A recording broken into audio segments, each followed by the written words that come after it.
isang dalagang nakatira sa baryo. Maganda ang ngiti, mabait pa raw sabi ng tao. Marami ang nanliligaw, marami ang nagkakagusto, pero may isang problema, mas mahal niya ang kabayo niya. Tuwing linggo ng umaga, kabayo agad ang hanap. Hindi makeup, hindi selfie, hindi bagong damit na sapat. Ako'y nagdala ng rosas, sabi niya mamaya na, kasi may riding lesson pa raw siya. Mahilig kumabayo, kumabayo, kumabayo, parang mas kilala pa niya ang kabayo kaysa sa tao. Kapag ako'y nagyaya ng sine sa bayan, sagot niya, pas muna, may ensayo sa kabalyan. Mahilig kumabayo, kumabayo, buong araw. Ako'y nilalamok na sa kakahintay sa bakuran. Minsan naiisip ko nang magpapalit ng buhay, baka sakaling maging kabayo para mapansin niya naman.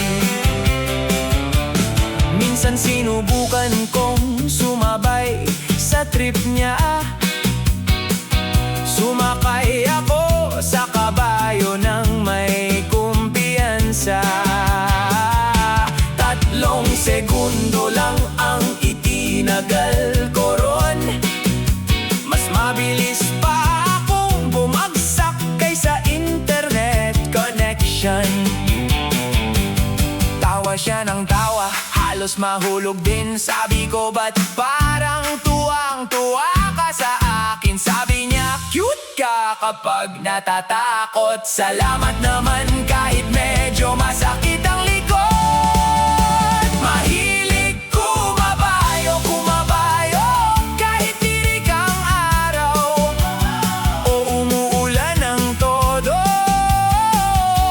Ako'y handang manligaw, handang maghintay, pero mukhang kabayo muna ang number 1 sa buhay. Isang araw kinausap ko ang kabayo niya. Sabi ko, pare, tulungan mo naman ako. Tumango siya ng kaunti at kumindat yata, o baka may langaw lang talaga sa mata. Mahilig kumabayo, kumabayo, pati buong baryo alam na ang kwento. Kapag may naghahanap sa kanya sa hapon, sagot agad ng lahat, nasa kabayo na naman yun. Mahilig kumabayo, kumabayo, walang kapantay, parang may sariling parking lot ang kabayo sa isip niya. At kung sakaling balang araw maging kami, hindi ko na siya aayain sa sine. Maghahanap na lang ako ng pangalawang kabayo para may date din kami.